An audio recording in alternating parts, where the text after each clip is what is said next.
Hello everybody and welcome back to another shell by shell video. Today we are going to be taking on Oopsie from Hack the Box's starting point. And this is one heck of a box, so make sure you get your VPN up and running with the sudo openvpn command. Make sure you see initialization sequence complete, and let's not waste any time and hop straight into this thing. So I'm going to copy our IP, jump over to desktop 1, zoom in a little bit for you guys. And then let's cd into hack the box starting point tier 2, make a directory called Oopsie, cd into Oopsie, and run our nmap scan and output into nmap.txt. As a refresher, -T4 is for a speed thing, so we want to make our scan run a little faster, a little more aggressive, because we don't really necessarily need the stealth aspect of things, and we saw it finished up really quickly. -A for all outputs, so we have our service scan, our script scan, and our operating system scan, and then we're outputting it into an nmap.txt format to refer back to later. We see we only have two ports open. We've got SSH on port 22 and HTTP on port 80. So pretty default stuff, really nothing that jumps out right away to me. So we can just hop straight over to our IP here and get enumerating on the web server. So we have Megacorp Automotive, okay? And whenever I'm doing these, I'll open Caido here, Caido, which I recently installed as a new proxy tool. So earlier on in the series, you saw me using Burp Suite, and I have elected to move over to Caido just to test it out. And this is probably my second or third time using it, so we'll call this Megacorp. And intercept is off. Okay, and I've just seen some other people using Caido, so it looked like a clean interface and something I want to try out. So no better place than shell by shell, where we are learning on the fly here. So Megacorp Automotive, I'm also going to be looking in the bottom left. I'll turn my proxy on actually while I do all this. So as I click around, it should start pulling in HTTP history. I don't know if any of these are actually if I refresh here, there we go. So it'll start pulling in history. But I don't think these tabs at the top actually point anywhere. If you look in the bottom left of my Firefox down here, you'll see that it just redirects to a hash, which is just essentially the same web page. So these really don't go anywhere. We have just some text, features, services. We have a fake phone number here, and we also have admin@megacorp.com. Let's add that to our Etsy host file, sudo nano Etsy hosts Kali, and you see I already have megacorp.com here, but the IP is wrong from when I played this box before. I will input our new IP. Oops, not the HTTP part. Control S to save, Control X to exit, and now we should be able to navigate to megacorp.com. All right, perfect. In the meantime, let's run a GoBuster scan and a subdomain enumeration scan. So we're going to run GoBuster dir-u and then our URL. Let's see if any Wappleizer can identify anything here. I'm looking for languages, so if it's running on PHP or JavaScript or whatever, and it doesn't look like it is, so we can just copy paste the IP like this. And then -u or -w for word list. I like to use user share word list derb common.txt, and we'll get that going. And in the meantime, we could do ffuf, similar syntax, -u, and then we'll do fuzz right here. Dash word list. I'll do user share word lists. This is a new Kali instance, so I don't have my other subdomain list. Let's see if we can find one here. Sec lists, discovery, web content. One of these should be okay. Let's use one of the rafts. The rafts are usually good. I'll use raft medium directories and let that run. Okay. Or sorry, that is I'm just doing the exact same thing. I just realized I'm doing the exact same thing.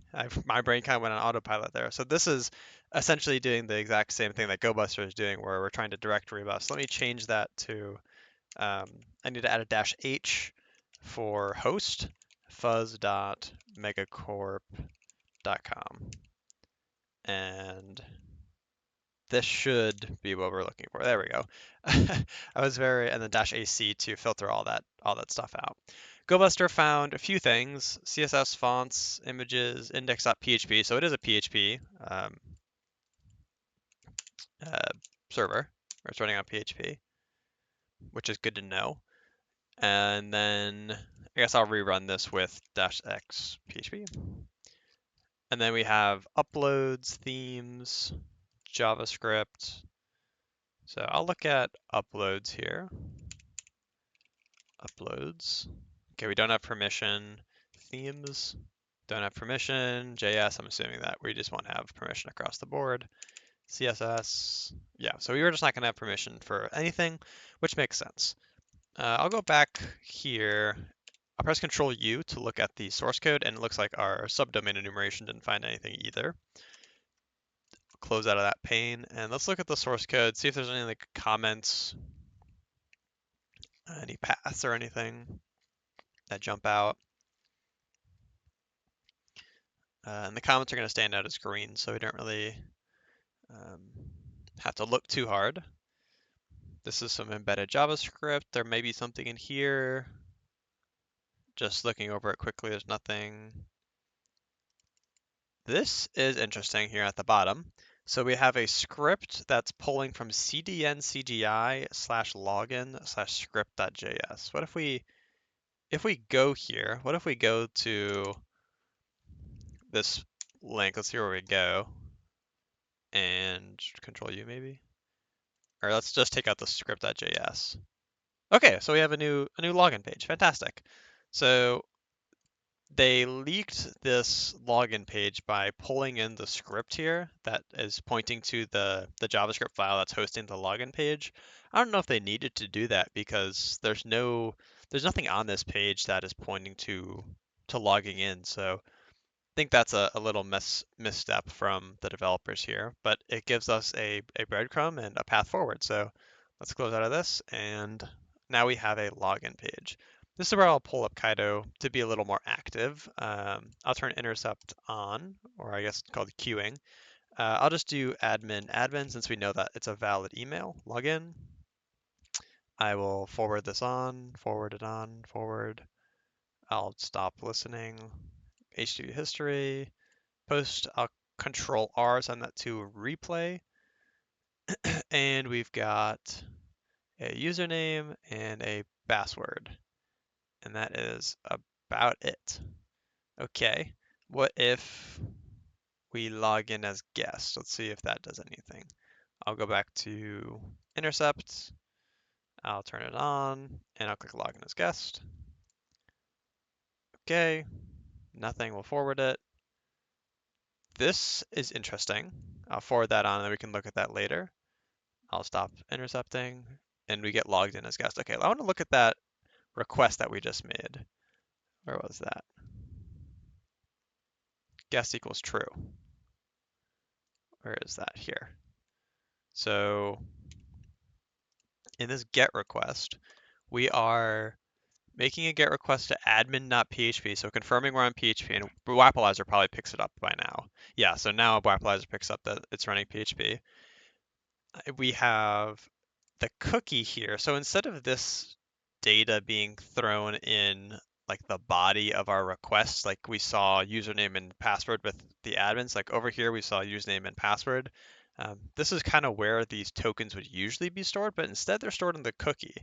So if we find out the ID and the role of the admin, I'm assuming we can probably just change this to admin, and we don't have the admin ID yet, so we can't really do anything. I'll send it just because we may get lucky.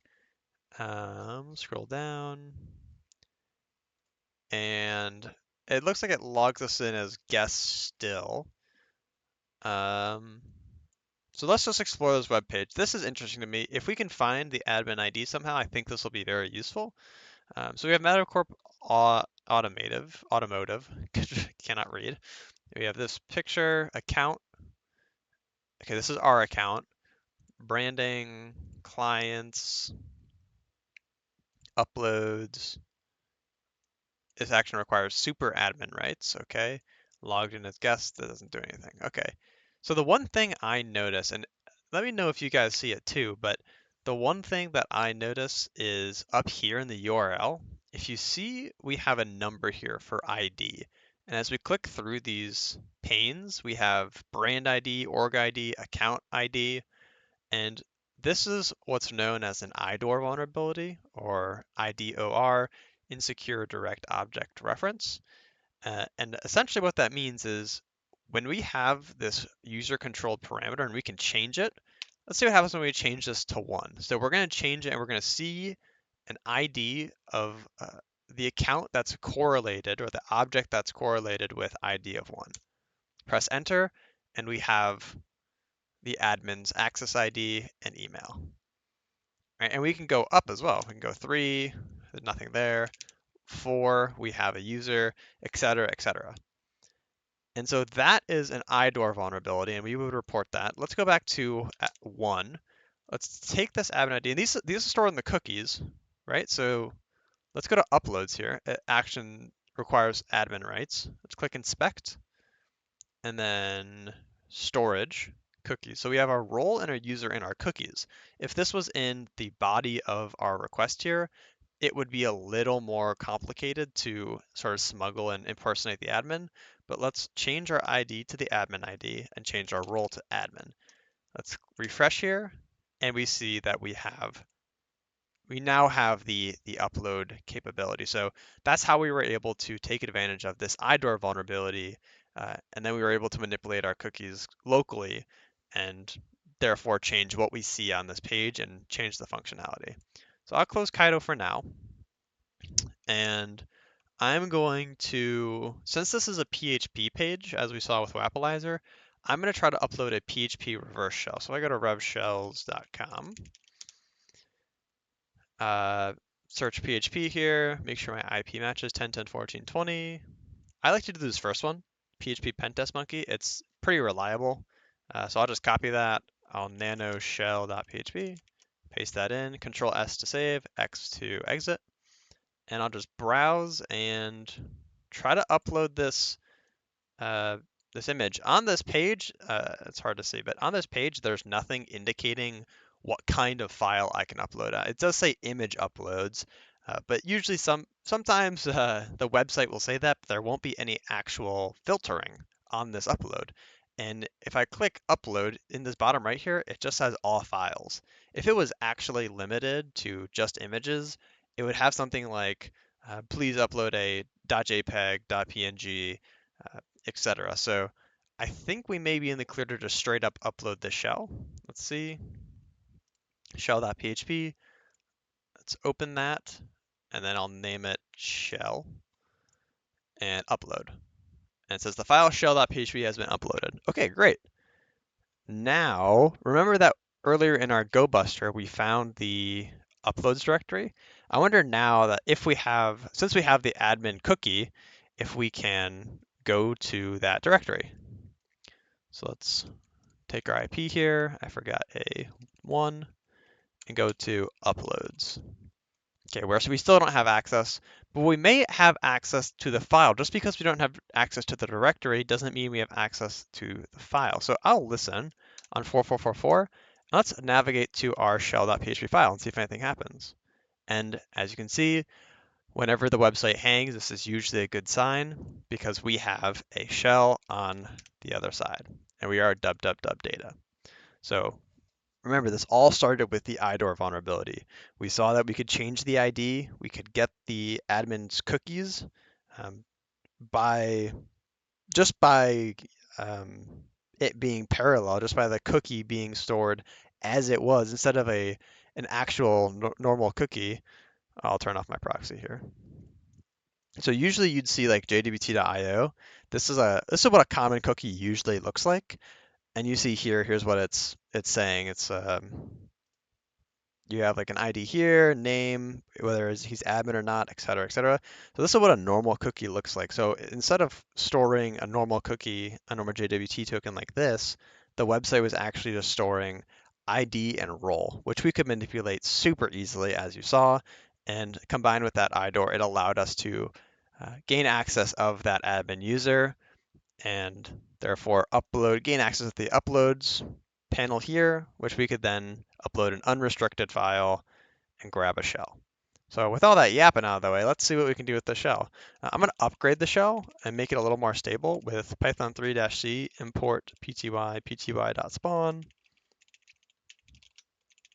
if I can type, bin bash,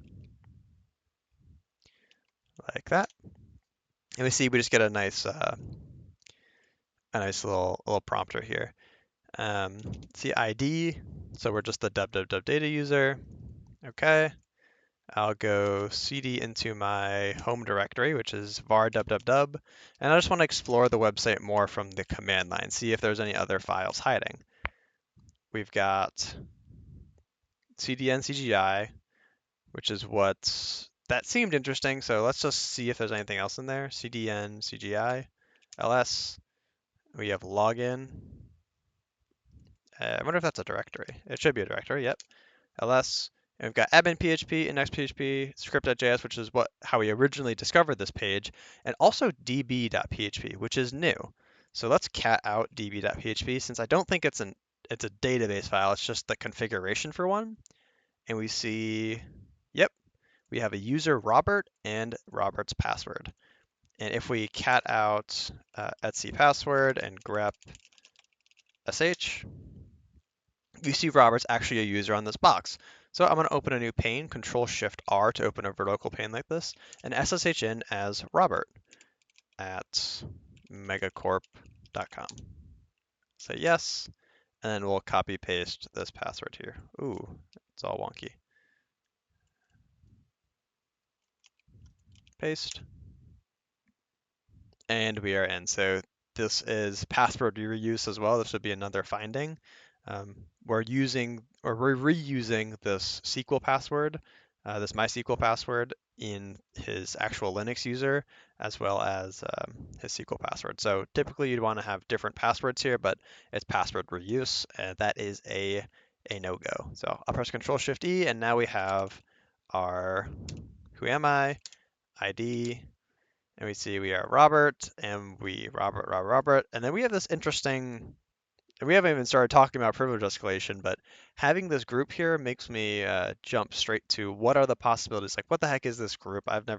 This is not Linux default, so this is a custom group here, bugtracker. I wonder if we can do sudo-l. That's always a good one. And we see no, okay, Robert cannot run sudo. So I'm interested to see what this bug tracker is, but before we do that, I'm actually going to get linpeas on this machine and run linpeas because that's always a go-to for me for whenever I compromise a low-level user like Robert here. We always will run linpeas because it usually will enumerate better than I can and to do it at a much faster pace. So might as well let that happen. I'm going to use netcat to transfer the file. So I'll cd into my peas folder, which holds linpeas and winpeas, and I'm going to listen on Robert, so nc lvnp1234, and outputting to linpeas.sh. There we go, now we're listening. Now I'm going to nc to megacorp.com. Usually I do an IP here, but I'm interested to see if the domain works. And this sort of arrow, I like to think of it as I'm giving up a file. So coming from us is linpeas.sh. Press enter. See the connection is received. I'm going to Control C on my Kali side of things, just so the connection doesn't break, or so it breaks successfully. A quick ls, and we also have our user flag here. We have our user flag and linpeas.sh. If you try to run linpeas.sh without giving it proper permissions, you'll get this. So you get permission denied. To fix that, you just need a chmod +x linpeas.sh, and then run it again, and there you go. So I'm gonna rerun this with a bigger terminal, and I will catch you guys back when linpeas finishes, and hopefully we find something good. So I will see you soon. Alrighty, linpeas has finished up. I'm going to scroll all the way back up to the top, and we'll go through this line by line. Well, not line by line, but section by section. So we have, uh, if you're new to linpeas or if this is your first time using it, we're basically just going to look for anything that's red or highlighted because that is basically just the things that the tool is telling us, hey, look at this. It could be or it is important for possible privilege escalation. So let's start scrolling down. We have a pseudo version here that could be outdated, but I don't think that is the method. We have an environment file. These CVEs could be something, but usually they're false positive, so I'd like to scroll past this section. Any protections, modules can be loaded. It's a virtual machine. Keep scrolling. Here's any processes that are running. Nothing jumping out at me, because usually that would be highlighted if anything is crazy. Some more processes found. Scroll down, cron jobs, but it doesn't look like anything out of the ordinary. This is a big patch, but I think this is actually expected. So I don't think this is anything to look out for. Another big patch, these can sometimes be false positives as well. Dbus config, network information, host files can sometimes be interesting, but nothing here. Internal ports, we see that SQL is running on 3306. Could be worth looking into, so that might be something we note down since we do have those SQL credentials and Robert, so we can connect to that database if we want. But right now, I'll put that on the back burner and continue scrolling down. pkexec binary has SUID bit set. Sometimes this can be a privilege escalation vector, though I have not seen a box that has done it. Keep scrolling, keep scrolling. I'm just going to keep going until I get to a section called SUID and GUID because those are usually the good stuff, especially since we saw that bugtracker binary group that we were a part of. So I want to get more information on that and see if anything comes through. Certificates, here we go. So files with interesting permissions. This is sort of a lot of the time, this is the section you want to immediately jump to because it's going to have just lots and lots of information that is really good to look at. It'll go through all of the binaries and see if there's any easy privilege, privask exploits, or anything that's not default. So we scroll down here a little bit and you see a lot of red here, but ignore that, ignore that. And what you want to be looking for is unknown SUID binary. And this is exactly what we're expecting, right? We have, it's running as root, and the bug tracker group, which we are a part of, and it's a user bin bug tracker, and it's unknown SUID binary. So we know that it exists, and we know that's being ran as root, and this makes me immediately curious to see, well, what does this do? What does this thing do? So I'll cd into bin, and let's just run the binary bug tracker. EV bug tracker, provide bug ID. Let's just do like 100. And cat, so it's running cat in the root directory, root reports, and then 100, no file or directory. So we see the exact path that is being catted out here. And knowing this, what is one thing that we think of when we see direct paths and cat? The first thing I think of is LFI or some sort of file inclusion vulnerability where we are able to read files that we typically wouldn't be able to read. So it's taking our input and it's just throwing it at the end of this directory. So what happens if we go up a directory, say? Let's see what happens. It's a directory. Okay, let's try again. Let's go up a directory, up a directory. Let's see if we can read the Etsy password file. And we can. Okay, what if we do something a little more malicious? Let's try to read the Etsy shadow file. And we find the root's hash here.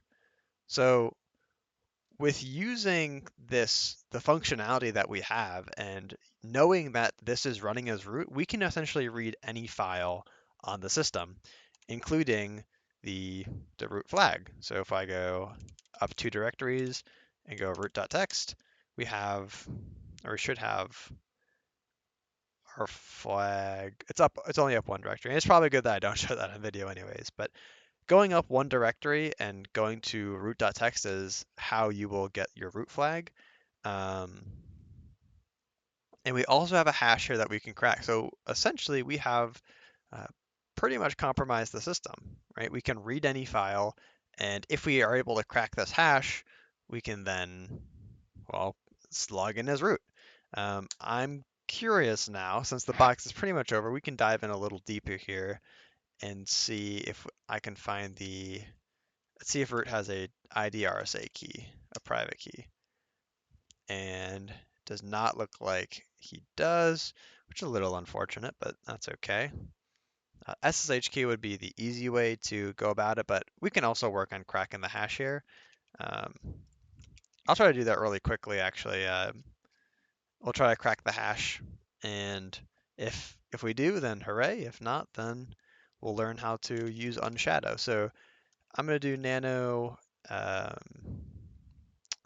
shadow.txt and paste that entire line from root. Control S, Control X, and then nano password.txt. And then I'll read etc password, cat etc password. And I'll grab this entire line, put that in here. Control S, Control X, cat shadow, and then cat password. Those look good. And then we're going to use unshadow. I think it's password first and then shadow. Password shadow. And we're going to put that into unshadowed.txt. So cat, and again, this is my first time on this Kali instance. My PC went through a tough time recently and killed all of my Kali, killed my Kali machine. So that's why you may see weird stuff like this. And it essentially just combines them, okay? And now we should be able to just run John on this file and see if we crack it. User share where this rock you. So it loaded one password hash, that looks good. And you see it's gonna start kicking up here. And I'm gonna let this run for a little bit. If it cracks, we'll cut back. If not, we'll cut back anyways, and I'll let you know that it didn't crack. So I'll see you soon. All right, we're back, not because we cracked the hash, but instead because I found an interesting, I'm gonna quit out of this because I don't think we're gonna crack it. I found an interesting addition to this here bugtracker functionality. So if you add a semicolon in bash is essentially just splitting off and giving you the opportunity to create a new command. So if I do who am I and then semicolon ID, I'll get both Robert and the ID command because this is two commands separated by a semicolon. We can do the exact same thing here with the bug tracker, where we can give it a semicolon to cut off the previous cat command and then run another command after that. So we see here when we run ID, our UID is actually root. So we have remote code execution as root now, right? Let's pull up revshells real quick, and let's get a reverse shell as root. Pull up a quick bash one-liner, copy this. I'm listening. Who am I? Oops, I need to run bug tracker. I'll do this, and I wanted to change this to bash, but we'll see if this works. Oh, is that lovely? I'm now root. Well, that's fantastic. So we've just turned that LFI into a full-blown, and then we can do the run same Python command, python c-c import p2y, p2y.spawn, bin bash. Gosh, I always have a hard time typing this. And now we are officially root. In ls, we have our root detect. So I'm glad that I went a little deeper there and was a little more curious because the LFI was kind of a lame way to end a video, I'm not going to lie. So I'm glad that we actually found this. And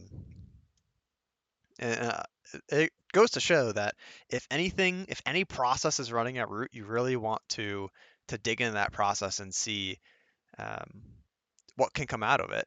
And I guess this was kind of silly of me trying to get a reverse shell when I could have literally just if I exit out of this, exit again. We're Robert again. Who am I? ID. If I run bugtracker and just go here and bash, it'll spawn a root shell as bash. So that was a little silly of me to try to get the reverse shell, but um, yeah, that is the box. I'm glad that we found that, and hopefully you found that before I did as well, and that would have been great. And I'm glad if you did. If not, no worries. You learned right alongside with me. But yeah, that's the box. Let's jump over back to desktop 4 and answer some question. So task 1, what kind of tool can intercept web traffic? So this is what Caido is, and this is what Burp Suite is, and this is what's known as a proxy. So you're essentially acting as a middleman between you and the web traffic. What is the path to the directory on the web server that returns a login page? This is the cdn cgi/login. So we found this in the source code of the original page that we visited.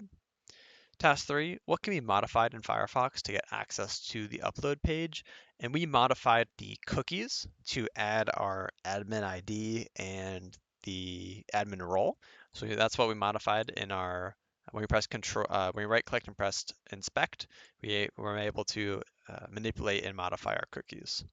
What's the access ID of the admin user? You guys can fill that in yourself. It's like the 3322 or something. It's too lazy to go back to pane 1. On uploading a file, what directory does that file appear in on the server? And we found this initially with our GoBuster enumeration. We found that it was in the uploads directory. What is the file that contains the password that is shared with the Robert user? I'm surprised we didn't find this originally in our enumeration. And I guess we could have, and we never enumerated cdn cgi/login. If we did with the PHP extension, we probably would have found this, but this is the db.php file that we found once we got our web shell. What executable is run with the option /-group bug tracker to identify all files owned by the bug tracker group? I'm not actually sure on this one. I don't know what this is trying to get, so answer this one for yourselves, guys. Now, regardless of what user starts running the bug tracker executable, what privilege users will it use to run? And this is what we saw in linpeas, and we could have saw it as well if we did like an LSLA on bug tracker. We see that as running as root with the group of bug tracker. So it is running as root. What does SUID stand for? Oh man, I should know this off the top of my head. I don't, so this is a question for you guys to answer. We have a lot of those this video. What is the name of the executable being called in an insecure manner? This is cat, so we're able to cat out whatever file we want, which gives us a local file inclusion or any sort of read vulnerability that it may be classified as. And then we have our 2 flags that we found throughout the way. So yeah, that is it for Oopsie. Like I said, it was a heck of a box, and I had a great time going through it with you guys. Hopefully you enjoyed my silly mistakes as much as I did, because every mistake is just another chance to learn, truly, especially in a field like cybersecurity and ethical hacking and penetration testing, what we're doing here. So that's enough yapping out of me. I'll close up here, and I'll see you next week when we take on vaccine. Happy hacking. I hope you have a great day, and I'll see you next week.